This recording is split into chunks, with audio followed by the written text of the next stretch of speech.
Bienvenue à la Cité des Vainqueurs par la foi, également connue sous le nom Église CVF.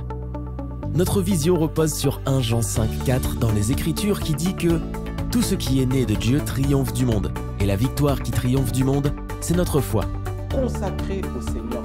C'est pourquoi nous prêchons la parole de foi qui transforme le chrétien en vainqueur. Le pasteur Emmanuel Diko Ngwama, enseignant et spécialiste de la parole de foi, est en charge de ce ministère qu'il a fondé en 2014 sur l'instruction du Seigneur. Bien-aimés dans le Seigneur, bonjour. Je suis dans la joie de partager la parole. Est-ce qu'on peut encore acclamer le Seigneur, pousser des cris de joie dans sa présence ce soir?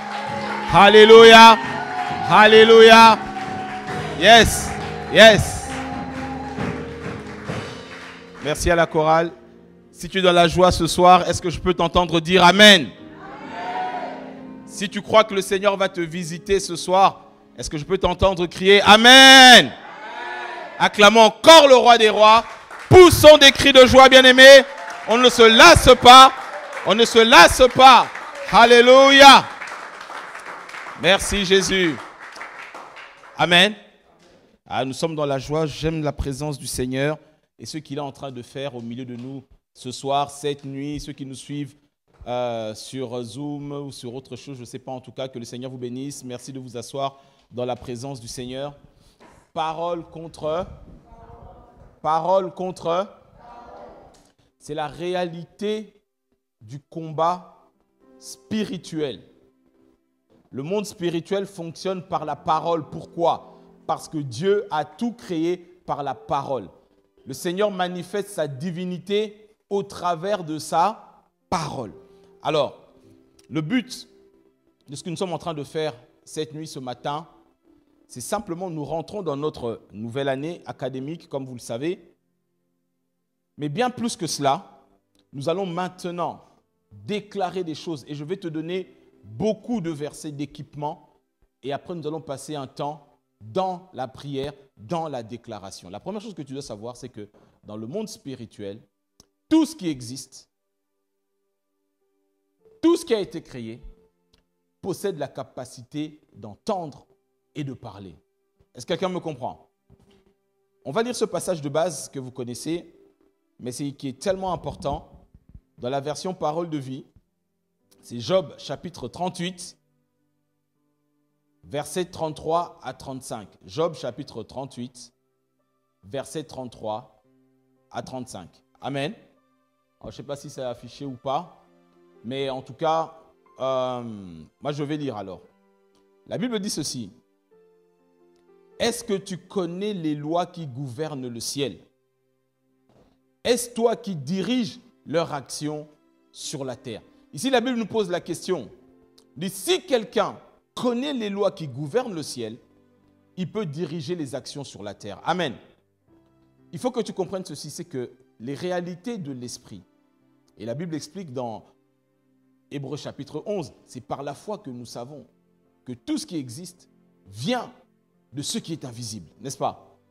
Et donc, le ciel, les réalités spirituelles, si tu arrives à les gouverner, tu arriveras à maîtriser les réalités sur la terre. Et ce que nous sommes en train de faire aujourd'hui, quand nous déclarons parole contre parole, parce que le monde spirituel est gouverné par les paroles et par la déclaration. Est-ce qu'on me comprend? J'ai toujours expliqué que Dieu a utilisé les paroles. Pourquoi? Parce que les paroles sont comme un vecteur, un conteneur qui contiennent soit la vie, qu'on appelle la bénédiction, soit la mort, qu'on appelle quoi? La malédiction. Amen. Et donc, il faut comprendre ceci. Ce que nous sommes en train de faire ce soir est spirituellement important et puissant en tant qu'enfant de Dieu. En tant qu'enfant de Dieu, en tant que serviteur de Dieu. Il y a des serviteurs de Dieu, il y a des pasteurs qui sont combattus, liés, enchaînés par des paroles de condamnation, par des esprits qui les amènent dans des servitudes dans certains domaines de leur vie. Et si ils n'ouvrent pas leur bouche pour parler, comme toi et moi nous le faisons, bien-aimés, ça devient compliqué. Est-ce qu'on me comprend très bien? Et donc ici, la Bible nous pose la question, elle dit, est-ce que tu connais les lois qui gouvernent le ciel? Laisse-moi te dire, la loi de la foi est la loi qui gouverne le monde spirituel. Et la foi fonctionne par la parole. Est-ce qu'on me comprend bien? La Bible dit, on peut le lire sur la trouvée dans la version Parole de vie, versets 33 à 35. La Bible dit, est-ce que tu connais les lois qui gouvernent le ciel? est-ce toi qui diriges leur action sur la terre? Verset 34, est-ce que tu cries tes ordres aux nuages? Tu comprends ici que les nuages, si la Bible dit qu'on crie vers les nuages, ça veut dire que les nuages ont la capacité de faire quoi? D'entendre. Et laisse-moi te dire, tout ce qui entend peut parler. Est-ce qu'on me suit? Est-ce que tu cries tes ordres aux nuages pour être trempé de pluie? Quand Élie vient voir Akab et il dit, il n'y aura pas de pluie, sauf si je le commande, sauf sur ma parole, ça veut dire que les nuages ont entendu ce qu'Élie a dit. Et pour que la pluie revienne, Élie devait annuler ses propres paroles. C'était parole contre parole. Tu veux que la pluie arrive dans ta vie? Tu veux que certains blocages tombent dans ta vie? Il y a des paroles qui ont été prononcées contre toi. Tu ne peux les annuler que par d'autres paroles. Alléluia. J'aime bien aussi dans la version second 21, le même passage, la Bible dit, connais-tu les règles du ciel? Quelqu'un peut dire avec moi les règles du ciel? Et la suite dit, peux-tu instaurer l'autorité de Dieu sur la terre? Donc tu comprends que nous les chrétiens, lorsqu'on maîtrise les règles du ciel, on instaure l'autorité de Dieu sur la terre. Si dans ta famille, la pauvreté, la maladie, la mort, la stérilité, le divorce, la sécheresse ou le chômage règnent, tu dois instaurer l'autorité de Dieu sur la terre. C'est-à-dire, dans ta maison, c'est de ta responsabilité. Arrête de pleurer et de dire si Dieu est bon, pourquoi est-ce ceci? Non, non, non. Je te le dis ce soir, c'est de ta responsabilité. Est-ce que quelqu'un me comprend? Et c'est là où l'Église, nous, dans la francophonie, on fait défaut. On pleure, on supplie, Dieu dit non, non, non, non. Tu cries vers les nuages, tu leur donnes les ordres, tu dois contrôler les règles du ciel. Et la règle principale du ciel, c'est que c'est parole contre parole. Est-ce que quelqu'un me comprend? Donc tu comprends bien que tout ce qui existe entend, tout ce qui existe a la capacité de parler. À cause de la loi de la création, Dieu a tout créé par la parole. Donc lorsqu'il a prononcé une parole, il devait avoir un récepteur de l'autre côté. Est-ce que quelqu'un me comprend toujours? Lorsque le péché est rentré dans le monde, le péché a introduit 3 réalités, vous le connaissez très bien, qui sont la pauvreté, la maladie et quoi? Et la mort. Et ces choses-là parlent. Ces choses-là peuvent te réclamer. Ces réalités-là peuvent te mettre sous une oppression. Mais bien aimé, je te dis, si ta bouche reste fermée, ta destinée aussi reste fermée. Alléluia. Alléluia. Maintenant, notre texte de base se trouve dans Luc 21. Luc 21, chapitre 11, dans la version Parole vivante. Luc 21, chapitre 21, à partir du verset 19. Est-ce que j'ai un lecteur ce soir ou c'est comment ça se passe? C'est bon? Ok. Verset 11, version Parole vivante. Par votre persévérance, vous sauverez votre âme. Résistez, c'est ainsi que vous sauverez vos vies. Non, non, non, c'est pas ça. Luc 21, à partir du verset 11. Moi, j'ai partout, il y aura de graves tremblements de terre. Et dans de différentes régions épidémies. C'est ça, non? Ok, je vais lire moi-même. Je me sauve moi-même. Et je sauve ceux qui m'écoutent. Je dis ceci. Je lis Luc chapitre 21 à partir du verset 11 dans la version Parole vivante. La parole de Dieu dit, là c'est Jésus qui parle. Il parle des choses, des réalités qui vont arriver dans la fin des temps. C'est-à-dire dans cette période d'apostasie. Là où nous sommes, nous aujourd'hui, en train de vivre ces réalités-là. Donc suis-moi très bien. Tu vas comprendre, ça c'est notre texte de base. Amen. Ok. C'est bon, on a trouvé la régie, c'est bon là? Ok. La parole de Dieu dit quoi? Partout, il y aura de graves tremblements de terre et dans différentes régions, des épidémies et des famines séviront. N'est-ce pas? C'est une réalité que Jésus annonce il y a plus de 2000 ans. Il dit que ce sont des signes qui vont montrer qu'on est en train de tendre vers la fin. Il parle ici d'une manière prophétique. Il y a une réalité naturelle et il y a aussi une réalité spirituelle. Donc là, on est dans les réalités naturelles. Ensuite, des phénomènes terrifiants, c'est ça? Des phénomènes terrifiants se produiront et dans le ciel, des signes extraordinaires apparaîtront. Mais auparavant, on se saisira de vous On vous persécutera. Donc là, il parle aux enfants de Dieu. Il dit, dans cette période de la fin, on se saisira de vous. Il faut voir ce texte non pas simplement d'une manière naturelle, mais il faut la voir aussi d'une manière comment? Spirituelle. Il dit que vers les temps de la fin, on va se saisir des chrétiens. On va persécuter les enfants de Dieu. Ils vont passer par des moments difficiles, par des périodes de sécheresse.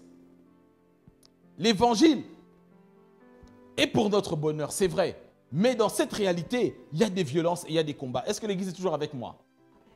Le Seigneur dit, on vous persécutera. On vous fera comparaître devant les autorités. Et là, ici, il parle d'autorités religieuses, mais ce sont aussi des autorités spirituelles. Dans nos familles, dans nos foyers, dans nos régions d'origine ou autres, lorsque ils sont en train de comploter, de faire des coalitions contre nous, ils sont en train d'attaquer nos esprits. Et techniquement parlant, dans le monde des ténèbres, ce sont les autorités qui s'attaquent aux enfants de Dieu et qui jettent beaucoup de chrétiens en prison. Ça veut dire que tu pries, mais tu es en prison dans le domaine de tes finances. Tu pries, tu sers Dieu, mais tu es en prison dans le domaine de la santé. Tu pries, tu sers Dieu, mais les autorités religieuses, les marabouts, les sorciers, les féticheurs, tous ces gens-là te mettent quelque part en prison. Est-ce que quelqu'un me suit toujours? Tu pries, tu sers Dieu, mais on se saisit de toi, on se saisit de tes enfants, et quelque part, ils sont enchaînés, jetés en prison. Pourquoi? Parce que tu portes le nom du Seigneur. Alléluia. Parce que tu portes le nom du Seigneur. Tu es appelé de Dieu. Si tu es là, ce n'est pas par hasard. Si tu entends ce message, ce n'est pas par hasard. Tu es appelé de Dieu. Des fois, tu te dis, mais pourquoi je suis persécuté comme ça? Je ne suis pas super riche. Je ne suis pas ceci. Je ne suis pas super chrétien. À cause de l'appel de Dieu, de l'étoile de Dieu dans ta vie, tu as attaqué et persécuté. Est-ce que tu comprends ça? Parce que vous portez mon nom et que vous voudrez me rester fidèle. Est-ce qu'il y a des gens qui sont fidèles au Seigneur avec moi ce soir? À cause de cela, ne t'étonne pas. Tu dis oui, mais depuis que je suis baptisé, j'ai des combats que je n'avais pas avant. Oui, c'est normal. Depuis que je suis baptisé, depuis que j'ai donné ma vie au Seigneur, depuis que je suis dans le service, oui, parce que tu portes son nom. Et comme tu portes son nom, tu es traîné devant des tribunaux. Parce que tu portes son nom, tu es attaqué en justice. Je parle d'une manière spirituelle. On amène ton image, ton nom, dans leur grimoire, dans toutes leurs choses là. Ils sont en train de faire des incantations sur ton nom. C'est ça, comparaître devant des autorités. Et Jésus dit, à cause de mon nom que tu portes, parce que tu m'es fidèle. Frère, tu peux reprendre encore, s'il te plaît, à partir de parce que tu portais mon nom. Parce que vous portez mon nom et que vous voudrez me rester fidèle, vous serez traînés devant des souverains et des gouverneurs. Ces choses vous arriveront pour vous donner l'occasion de témoigner pour moi. Ah, tu ne peux pas témoigner sans parler. Est-ce que quelqu'un me comprend? Le Seigneur dit, je permettrai ces réalités-là pour que tu révèles à ces autorités-là ce que moi, Dieu, je suis pour toi. Il y a, dans certaines familles, tu peux prêcher la parole, mais quand ils voient que dans leur famille, depuis 300 ans, les filles ne se marient pas, quand toi tu te maries, c'est comme ça que tu témoignes de Dieu et tu changes les vies. Quand la famille est liée par l'alcool, par le cannabis, par des drogues, depuis papa, tonton, tantine, tout le monde, et toi, tu sors de cette situation-là, le Seigneur a permis que tu passes par là pour témoigner de lui. Et je parle à quelqu'un ce soir. Arrête de dire, Dieu m'a abandonné, le Seigneur ne s'occupe plus de moi, il ne me parle plus, il ne me regarde plus. Même si ces choses-là sont en train de parler contre toi, le Seigneur dit, ces choses doivent arriver pour justement te donner l'occasion de témoigner. Est-ce qu'il y a des gens qui veulent témoigner Christ avec moi ce soir? Moi, je veux déclarer et dire à quelqu'un, ouvre ta bouche et témoigne. La Bible dit, ils l'ont vaincu à cause du sang de l'agneau et à cause de la parole de ton témoignage. De la parole de ton témoignage. Je le dis et je le répète, si ta bouche reste fermée, ta destinée reste aussi quoi? Fermée. Amen, amen. Verset suivant, next. Et voilà ce qu'il faudra bien graver dans vos cœurs. Écoute bien ce que tu dois graver. Graver, ça signifie écrire. La Bible nous dit dans le livre des psaumes que c'est ta bouche qui est comme un stylo qui écrit dans ton cœur. Donc, tu dois répéter. Ceux qui étaient avec nous, on a beaucoup eu Josué cette semaine, que ce soit par la sœur Isabelle, frère Alain, frère Ludovic. Josué, chapitre 1er, verset 8-9, que ce livre de la loi ne s'éloigne point de ta bouche. Aie bien soin de répéter. Redis-les dans ton cœur, version parole de vie. Donc Jésus dit, voilà ce qu'il vous faudra bien graver dans ton cœur. On est sur le verset 14, n'est-ce pas? Ok. On est sur ce verset 14, maintenant on fait un switch. On prend ce même verset, on le lit dans la version parole vivante et on va relire le verset 14 dans la version Darby. Ok? Tu peux continuer à verset 14, frère, s'il te plaît. Allons-y. Vous n'aurez pas besoin de réfléchir d'avance à ce que vous devrez dire pour votre défense. Car c'est moi qui vous inspirerai les paroles qui conviennent. Vous parlerez avec une telle sagesse que tous vos adversaires réunis ne pourront vous résister ou vous contredire. Amen. Nos adversaires ont la capacité de nous résister et de nous contredire.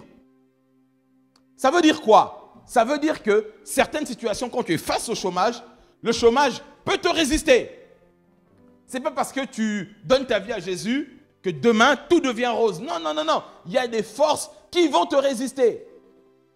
Tout dépend de leur puissance et de la grandeur de leur sacrifice et des autels à partir desquels ils tirent leur puissance. Mais si toi tu es un chrétien mi-figue, mi-raisin, ils vont te résister. Non seulement te résister, mais te contredire.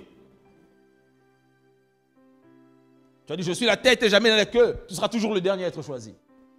Tu dis, mais je ne comprends pas. Si, ils te résistent, ils te contredisent. Maintenant, le verset 15, version Darby, avec la régie. J'aime ça dans la version Darby. Écoute bien, qu'est-ce que le Seigneur il dit? Moi, je vous donnerai une bouche et une sagesse à laquelle tous vos adversaires ne pourront résister, répondre ou résister. Amen, amen. On va le lire tous ensemble, à 3. 1, 2, 3. Moi, je vous donnerai une bouche et une sagesse à laquelle tous vos adversaires ne pourront résister. Amen. En d'autres termes, Christ dit qu'il te donne une bouche.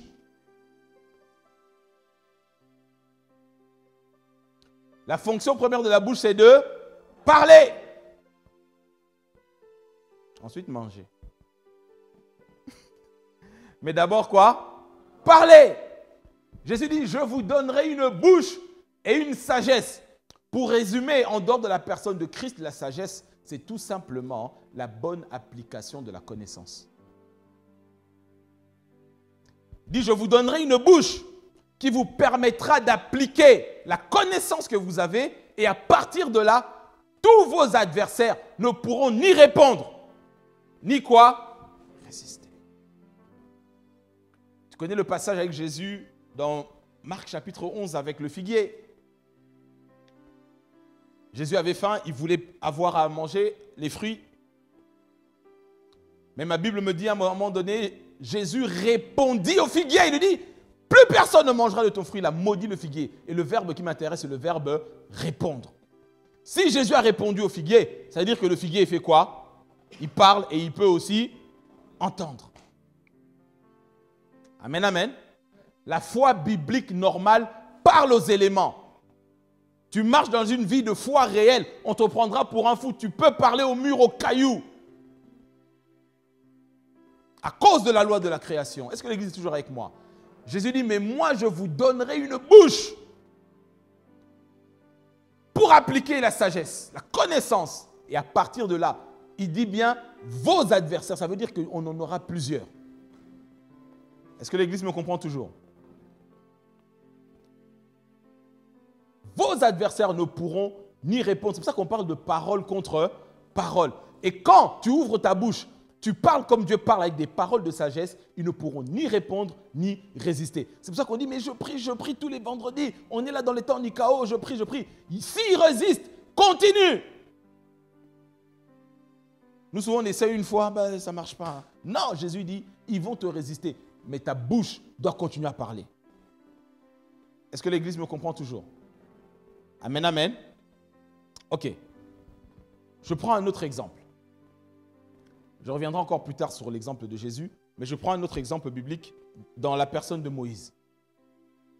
Lorsque Dieu apparaît à Moïse dans le livre d'Exode, second 21, Exode chapitre 4, lorsque Dieu se prépare à envoyer Moïse en mission, qu'est-ce qui se passe? Exode chapitre 4, on va commencer à partir du verset 10, dans la version second 21. Pour que tu comprennes certaines réalités, la Bible explique la Bible. Ce qui est écrit dans l'Ancien devient une réalité pour le Nouveau Testament. Amen, Église. Ok. Je salue ceux qui nous suivent de loin, ceux qui sont en vacances, ceux qui sont confinés. Que le Seigneur te bénisse dans ton confinement. Moïse dit à l'Éternel, « Ah, Seigneur, je ne suis pas un homme doué pour parler, et cela ne date ni d'hier ni d'avant-hier, ni même du moment où tu as parlé à ton serviteur. En effet, j'ai la bouche et la langue embarrassées. » Donc, on connaît l'histoire lorsque Dieu apparaît à Moïse dans le buisson ardent. Il lui dit, jette ton bâton, il se transforme en serpent, mets ta main dans ta poitrine, la lèpre, etc. Dieu lui montre des miracles. Mais il dit, maintenant, il faut y aller. Et tu dois aller parler à Pharaon. Et c'est là où c'est intéressant parce que le Seigneur maintenant insiste sur une réalité spirituelle. Et Moïse comprend. Il dit, mais je dois aller parler au plus grand occultiste de l'époque, qui est Pharaon. Et même encore aujourd'hui, en Afrique, presque tous les chefs d'État vont chercher leur puissance occulte en Égypte. Et Dieu dit à Moïse, tu dois y aller. Mais Moïse dit, mais moi pas capable. Mais arrêtez de vous moquer de mon créole, c'est pas possible quand même. Donc, je traduis. Comment on dit? Ah, bon, je ne suis pas capable de parler. Amen. Alors, tu continues, frère. Regardez bien, surtout la verset. On continue le verset suivant, s'il te plaît. L'Éternel lui dit, « Qui a donné une bouche à l'homme? Qui rend muet ou sourd, capable de voir ou aveugle? N'est-ce pas moi, l'Éternel? » Suivant. Maintenant, vas-y. Je serai moi-même avec ta bouche et je t'enseignerai ce que tu devras dire. Amen. Dieu dit à Moïse, je serai moi-même avec ta... Remarque qu'il n'a pas dit, je serai moi-même avec tes genoux. Il n'a pas dit, je serai moi-même avec tes prières. Il a dit, je serai moi-même avec ta bouche. C'est vraiment intriguant. Dieu met une telle autorité, une puissance dans la bouche. C'est l'instrument principal, plus que le bâton. C'est d'abord la bouche. Vous connaissez ce passage dans Jacques chapitre 5, lorsque Jacques dit, Élie était un homme comme toi et moi. Il a prié avec insistance pour qu'il ne pleuve pas. Mais quand tu étudies le texte, quand Élie a décidé qu'il ne pleuve pas, il n'a pas prié, il a parlé. Il a dit, sur ma parole. C'est tout. Sur ma parole, il a parlé. Ça veut dire parler avec autorité sous l'onction équivaut à une longue prière. Ça, c'est mon côté congolais, j'allonge les mots. Une longue prière. Je dis longue prière, c'est pas assez long. Il faut que ce soit longue. Ok? Donc, Moïse, Dieu lui dit, je serai moi-même avec ta bouche. Ça veut dire que tout le potentiel divin de l'autorité de la création, Dieu met ça dans la bouche de Moïse. On continue. Regardez le texte, le contexte. Moïse dit, « Ah Seigneur, envoie quelqu'un d'autre que moi. » Alors la colère de l'Éternel s'enflamma contre Moïse. Il dit, « N'y a-t-il pas ton frère Aaron le Lévite? Je sais qu'il parlera facilement, lui. Le voici même qui vient à ta rencontre. Quand il te verra, il se réjouira dans son cœur. Tu lui parleras et tu mettras les paroles dans sa bouche et moi, je serai avec ta bouche et avec sa bouche. Attends. On va aller tranquillement. Là, ici, il y a des grandes révélations. Dis avec moi, grande révélation. Dieu explique à Moïse, il dit, moi, Dieu, je serai avec ta bouche. Ok? Moïse, il dit, non, Seigneur, envoie quelqu'un d'autre. Dieu se met en colère.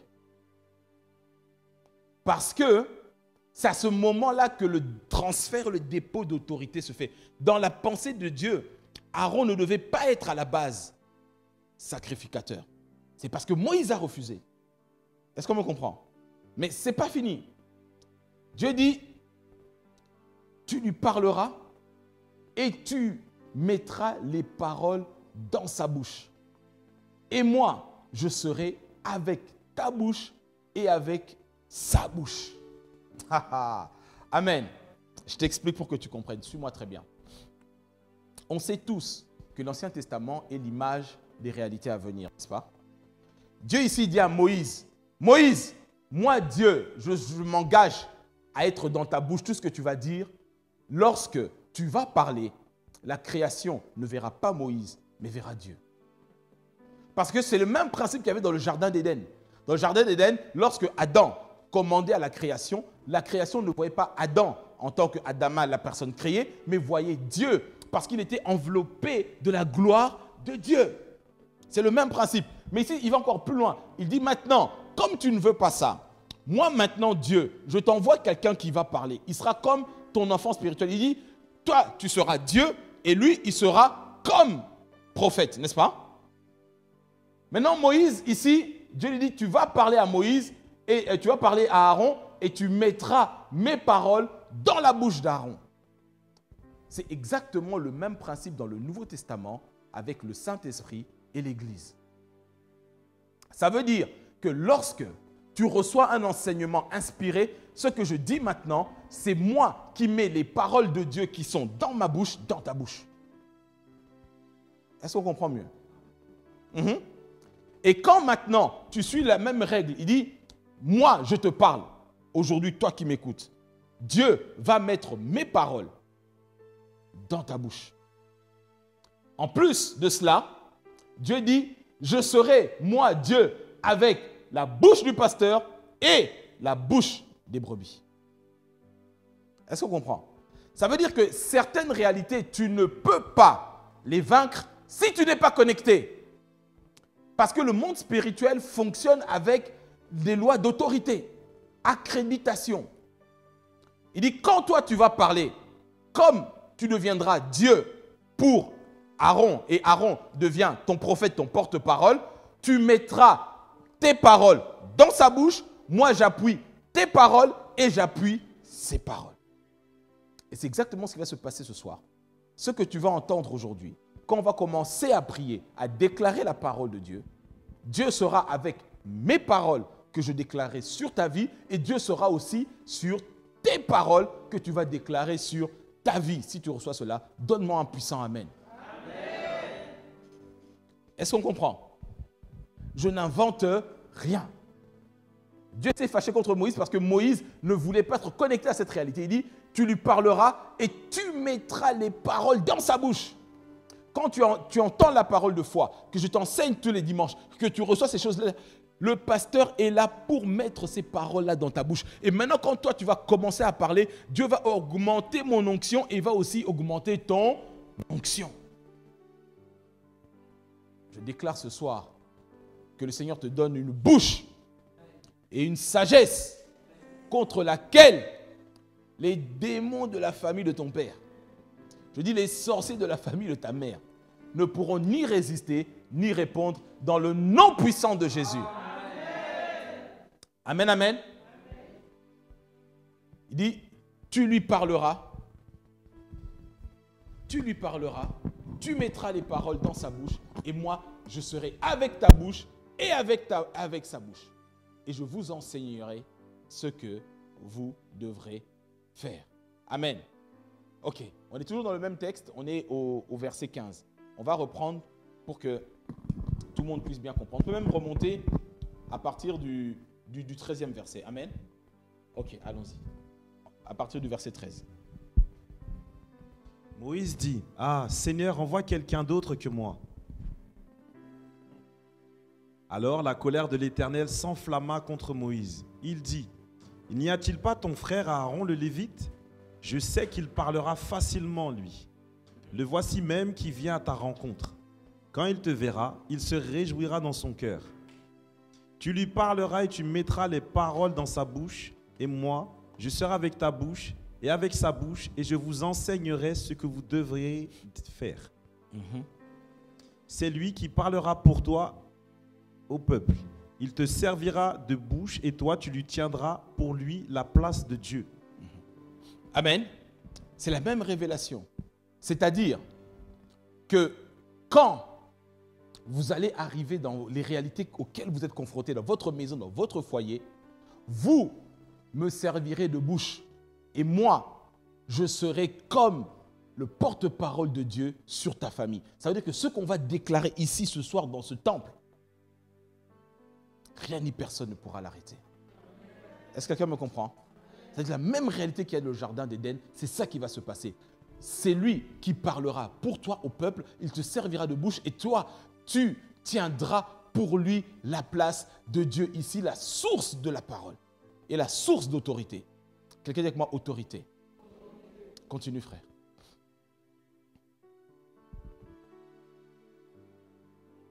Donc,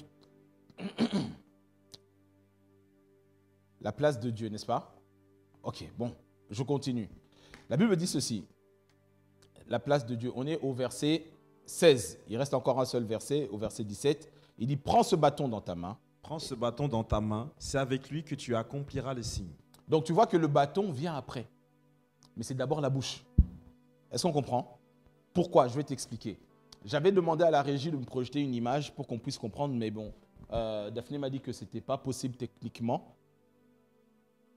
Je vais t'expliquer pourquoi.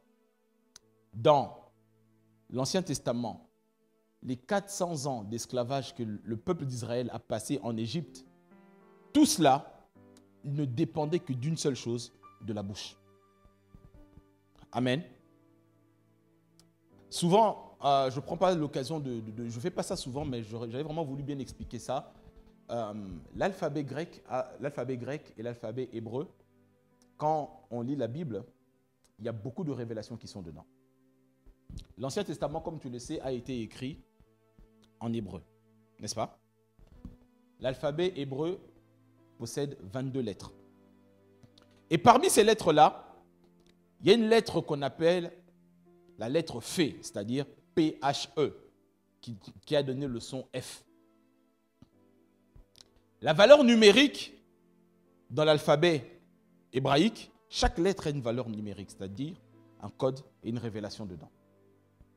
Je ne rentre pas souvent dedans, mais ce soir, j'ai envie d'expliquer un peu ces choses-là pour qu'on se comprenne bien. C'est dommage que vous n'avez pas l'image. La lettre Ph ressemble à un œuf à l'envers, et avec un crochet en bas. Donc 9 en carré comme ça et un trait en bas. Pourquoi c'est tellement important? La valeur numérique de la lettre Ph, c'est le chiffre 80. 80, qu'est-ce que ça représente? Moïse a reçu le don de la parole dont on vient de lire ici lorsqu'il était âgé de 80 ans. Ok? Chaque lettre de l'alphabet hébraïque a une signification. Et la lettre Ph, pasteur, la signification de la lettre Ph, ça signifie la bouche. Est-ce qu'on me suit toujours? La valeur numérique 80, Moïse a eu 3 saisons dans sa vie, 40 ans en Égypte, 40 ans dans le désert chez Jéthro, et ensuite il est rentré libérer le peuple d'Israël et le désert après. Donc, à 80, il a reçu la parole. Et la lettre Ph signifie la bouche. Jusque-là, ça va? On va aller encore plus loin pour que tu comprennes. Maintenant, lorsque tu comprends cela déjà, tu comprendras autre chose, c'est que le roi d'Égypte s'appelle Pharaon. Suis-moi bien. Le dieu principal de l'Égypte, c'est le dieu soleil. Il s'appelle Ra, R-A avec accent circonflexe. Ça veut dire techniquement, le roi d'Égypte, Pharaon, ça signifie la bouche du dieu Ra. Et ça veut dire que quand Pharaon garde Israël prisonnier, c'est la bouche de cette divinité qui garde Israël. Oh, est-ce qu'on comprend mieux? C'est pour ça que Dieu a dit à Moïse, je serai moi-même avec ta... Parce que ceux qui gardent Israël en Égypte, c'est la bouche du Dieu soleil. Toujours avec moi? Dis avec moi parole contre parole. Israël était béni. Israël était béni, ils sont arrivés, ils avaient la bénédiction d'Abraham. Mais ils bâtissaient des maisons dont ils n'en jouissaient pas. Ils cultivaient des champs, ils ne s'en nourrissaient pas. C'est la servitude, ça, c'est pas possible. Tu travailles, mais tu ne profites pas de ton salaire. Comme Israël, tu es béni, tu es enfant de Dieu, mais là, il y a une bouche qui te garde prisonnier. Est-ce que l'Église me comprend toujours? Je disais donc, le roi d'Égypte, Pharaon, ça signifie la bouche du Dieu soleil. Mais maintenant, la lettre Phé, en hébreu, le trait en bas du chiffre 9, donc Phé, ça s'appelle Yod. Yod, en réalité, c'est la lettre Y, qui est la première lettre du nom de Yahweh, YH, WH. Ça signifie que la lettre Phé, qui signifie la bouche, avec le trait Yod, ça veut dire la bouche de Yahweh. Est-ce que l'Église me suit toujours? C'est pour ça que le grand combat de la délivrance, de la sortie d'Égypte, était un combat de bouche contre bouche, parole contre. C'est pour ça que Dieu a dit, je serai moi-même avec ta bouche. Et tu vas dire au Pharaon des réalités. Et lorsque tu commences à étudier les différentes plaies qui ont frappé l'Égypte, tu verras que la première chose, au-delà de l'histoire avec les serpents, que le serpent de Moïse a avalé, le serpent de Pharaon, etc. Lorsque Dieu va maintenant commencer à frapper l'Égypte, il va s'attaquer avec les 10 plaies d'Égypte, il va commencer à frapper toutes les divinités représentatives d'Égypte. Et à chaque fois, Moïse allait et il parlait. Il y a que moi, parole contre parole. L'Égypte avait trois principaux dieux, principales divinités ou trois principaux dieux. Il y a le Dieu soleil, mais il y avait aussi le Nil. Parce que sans le Nil, l'Égypte n'existe pas. Et la première chose, la Bible nous dit que Moïse vient voir Pharaon le matin lorsque le Pharaon vient faire des sacrifices au Nil. Dieu dit maintenant, parle au Dieu Nil. Est-ce qu'on est ensemble, l'Église? Il dit, je vais transformer l'eau en quoi? Et on sait tous les divinités qui vivent dans les eaux.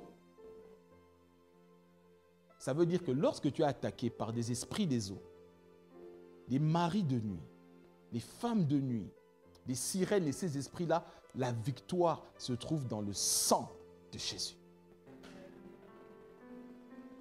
Et le Seigneur nous montre comment agir là-dessus. La première chose, il dit, je vais m'attaquer au Nil et les divinités qui sont dedans à cause du sang. Et je parle à quelqu'un ce matin. Si tu es oppressé, écrasé par des cauchemars, des visitations nocturnes, des gens qui viennent abuser de toi pendant que tu dors, tu sens qu'on t'étouffe, des présences, des maris de nuit, des femmes de nuit, la victoire est dans le sang de Jésus. Et tu ne peux pas garder ta bouche fermée contre ça. Est-ce qu'on comprend? Dis avec moi parole contre parole. Dès que tu te réveilles, tu maudis ces esprits-là et tu appliques le sang de Jésus dans ta maison. Même s'ils résistent longtemps, ils ne pourront pas résister au sang de Jésus. La Bible dit qu'ils l'ont vaincu à cause du sang de l'agneau et de ta parole. Est-ce que quelqu'un me comprend toujours? À cause du sang et de la parole. Dieu a dit à Moïse, je serai moi-même avec ta bouche. Et Dieu va encore plus loin. Dans Exode 7, au verset 1er, on ne va pas lire, mais vous connaissez ce passage. Dieu dit à Moïse, regarde maintenant, je te fais Dieu pour Pharaon. Non seulement moi-même, je suis Dieu avec ta bouche, mais aussi avec ta vision. Et je sais que lorsque tu comprends ces réalités spirituelles, on parle des choses très sérieuses ce soir. Parce qu'on rentre dans une saison, on commence une nouvelle année, on commence une nouvelle saison, frère.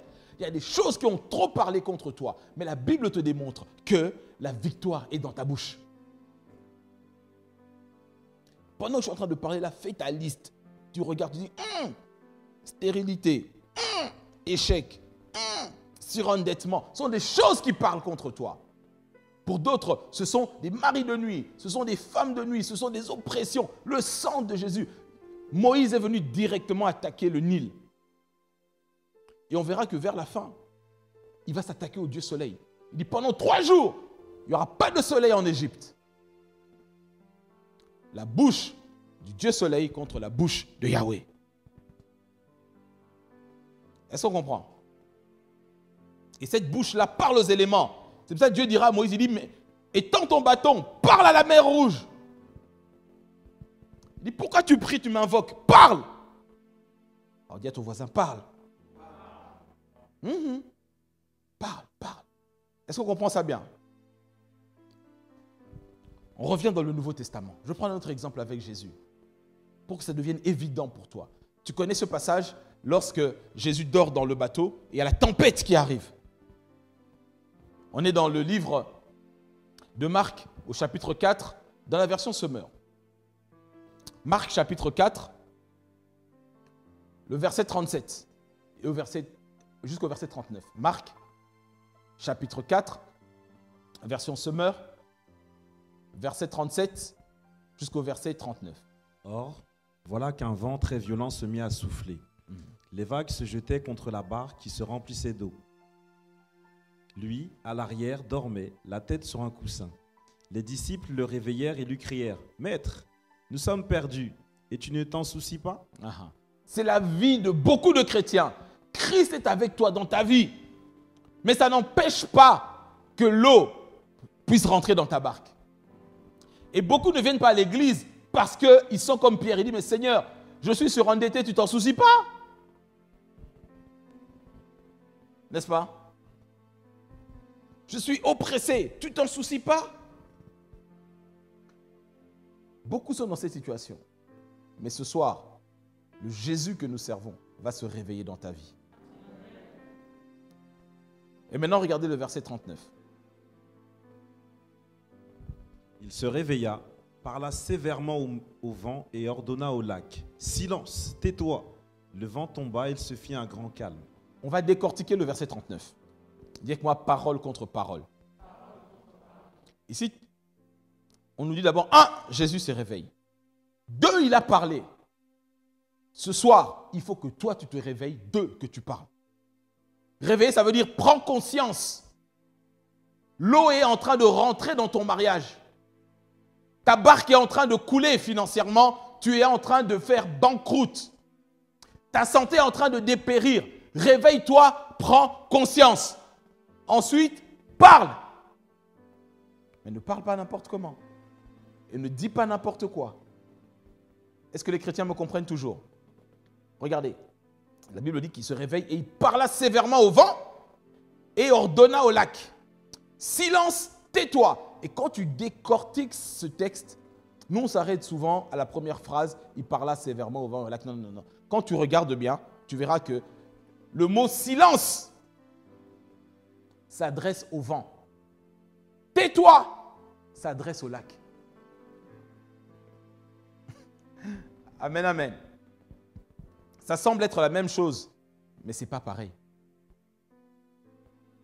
Parler sévèrement, oui. Tu prends beaucoup de versions en français, mais Summer rend ça très bien. Le terme silence s'adresse au vent.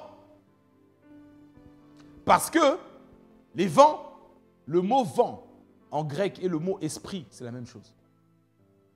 Ça veut dire que ce sont des esprits qui agitent le vent, et s'il n'y a pas de vent, la mer ne peut pas bouger. Et quand tu lis le contexte de l'histoire, tu verras que Jésus allait, parce qu'il allait délivrer la ville de Gadara. Donc ce sont les esprits de mort qui étaient là-bas, qui sont déjà en train de l'attaquer. Comme toi, aujourd'hui, tu veux faire le travail de Dieu, là où tu vas aller, la ville où tu vas habiter, les choses que tu veux faire, il y a déjà des esprits qui sont en train de t'attaquer. Si tu ne parles pas, ton bateau... Est-ce qu'on me comprend? Dis à ton voisin, réveille-toi. Parle. Amen.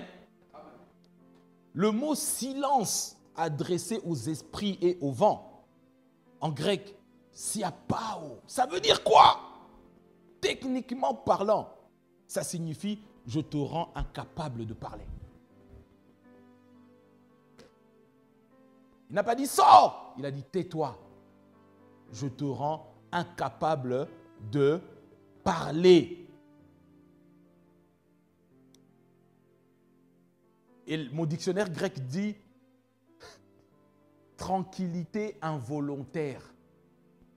J'aime ça. Amen. Oui.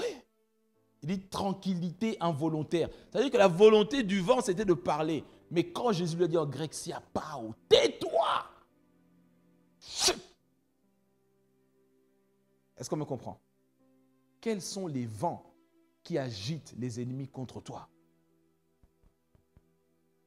Quels sont les vents qui réveillent le lac contre toi? À chaque fois que tu vas quelque part, les gens se mettent en colère contre toi. C'est-à-dire qu'il y a des vents qui parlent contre toi. À chaque hiver, il y a des maladies bizarres qui se réveillent contre toi. Il y a des vents. Aujourd'hui, tu dois leur dire tranquillité. Qu'il le veuille pas. Est-ce qu'on comprend? Donc Jésus a parlé au vent. Maintenant, qu'est-ce qu'il a dit au lac? Tais-toi! Ce n'est pas le même mot en grec. Et là encore une fois, mon dictionnaire grec me dit mettre une muselière. Est-ce qu'on est ensemble? Il dit au lac, porte une muselière. Donc même un lion qui rentre ici avec une muselière, on peut le caresser. Sans muselière, on va tous sortir par là. N'est-ce pas?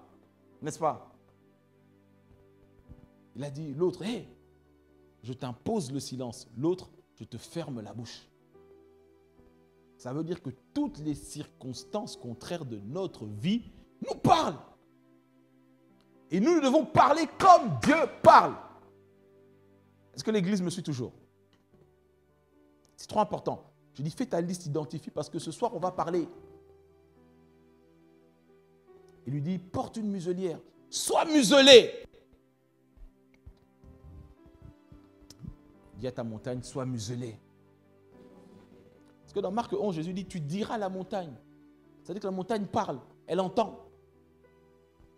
Et c'est ça qui fait la puissance de l'Église. Même à la mort, tu peux lui parler. Même à la mort. Les deux plus grandes résurrections que Jésus a accomplies, il a parlé contre la mort. Lorsque la fille de Jairus était à l'agonie, la Bible nous dit que les gens sont venus voir Jairus, ont dit, ah, n'importe plus le maître, c'est fini.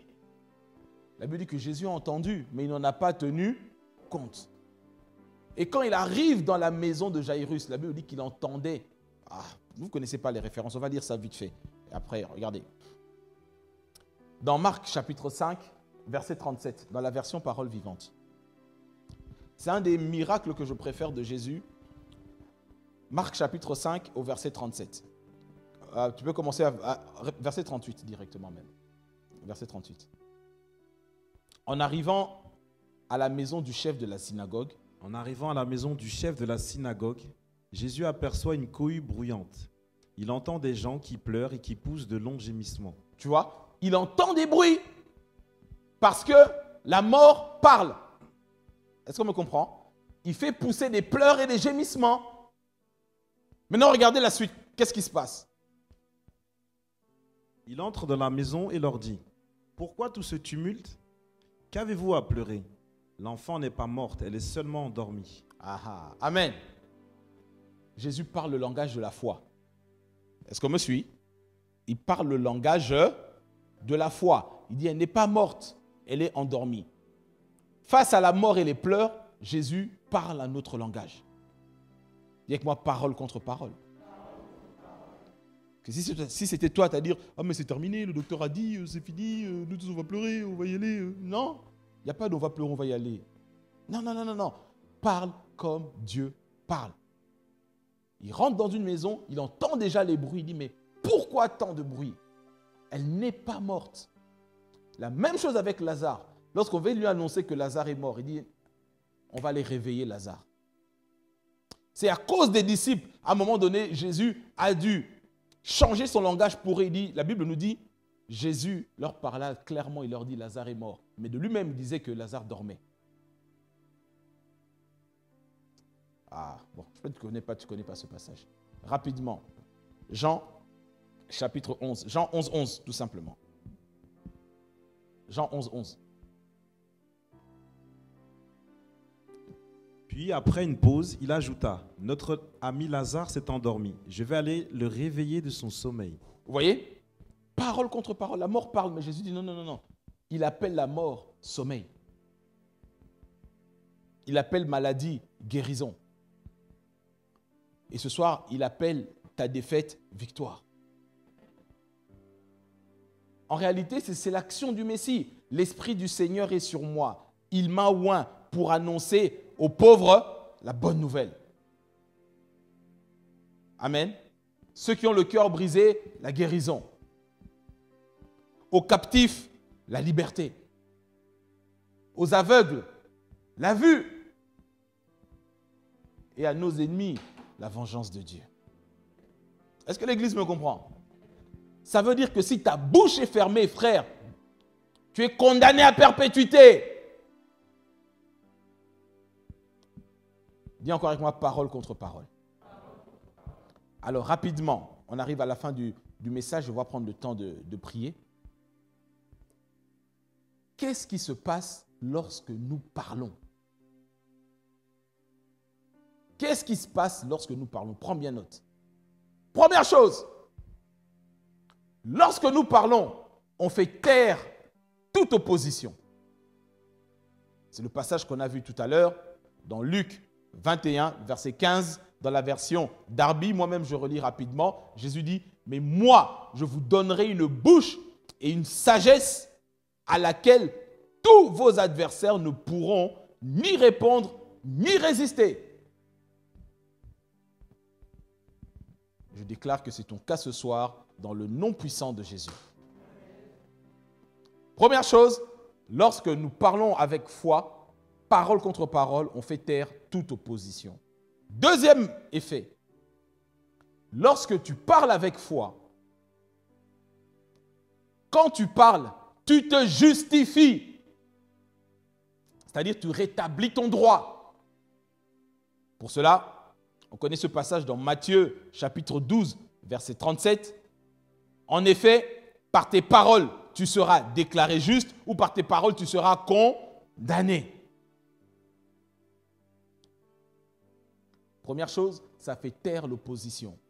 Deuxième chose, ça te justifie.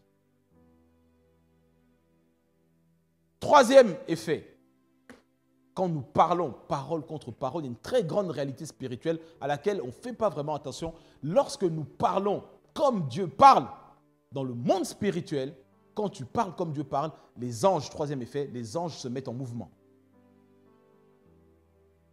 Et j'aime ce passage, on va le lire dans la version Darby. Lorsque Daniel commence à prier, l'ange lui résiste pendant 21 jours, connaisseur, etc.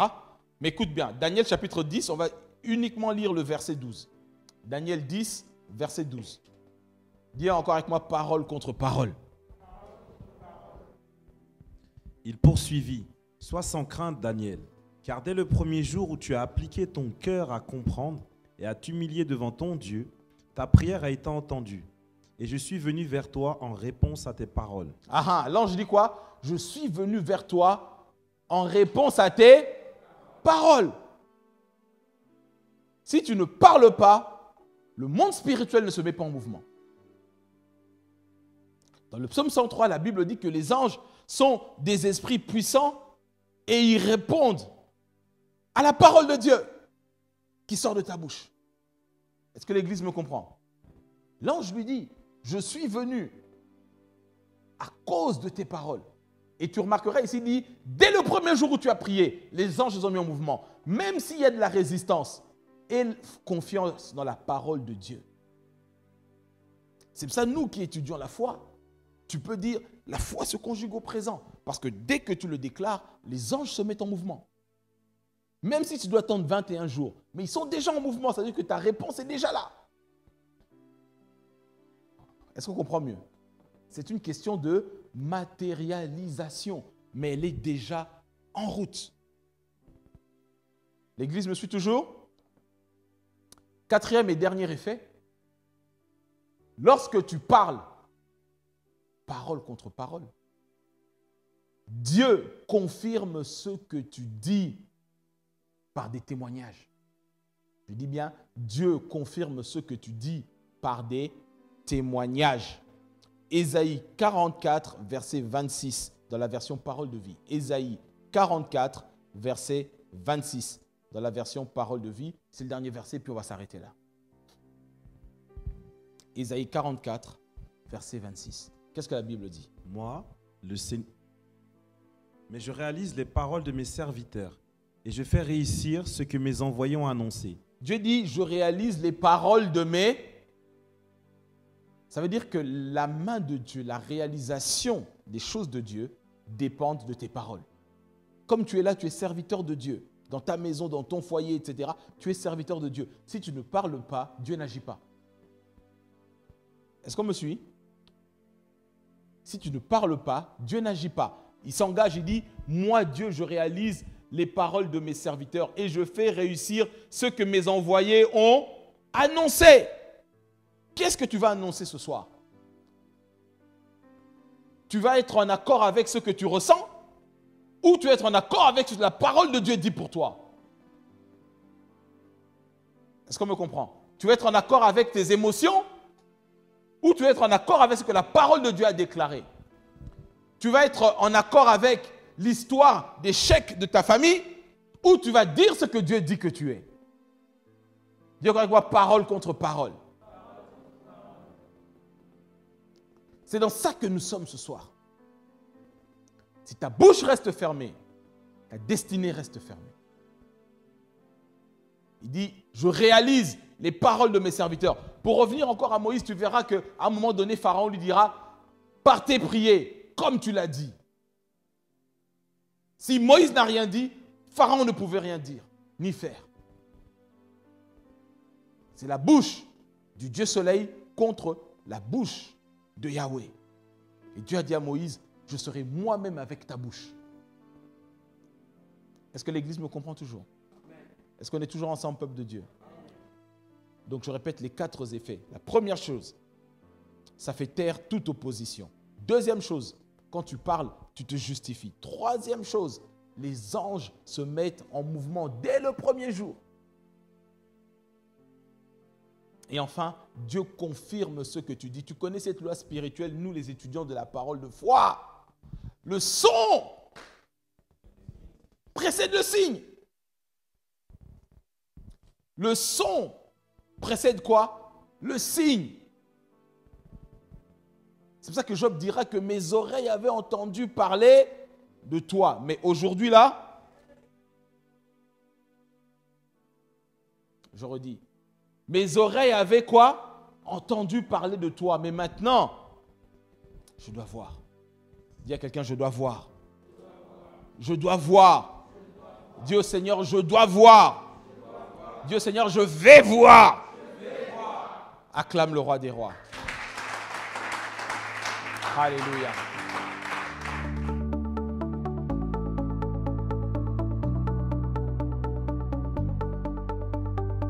Bienvenue à la Cité des vainqueurs par la foi, également connue sous le nom Église CVF. Notre vision repose sur 1 Jean 5,4 dans les Écritures qui dit que tout ce qui est né de Dieu triomphe du monde. Et la victoire qui triomphe du monde, c'est notre foi. Consacré au Seigneur. C'est pourquoi nous prêchons la parole de foi qui transforme le chrétien en vainqueur. Le pasteur Emmanuel Diko Ngbama, enseignant et spécialiste de la parole de foi, est en charge de ce ministère qu'il a fondé en 2014 sur l'instruction du Seigneur. Bien-aimés dans le Seigneur, bonjour. Je suis dans la joie de partager la parole de Dieu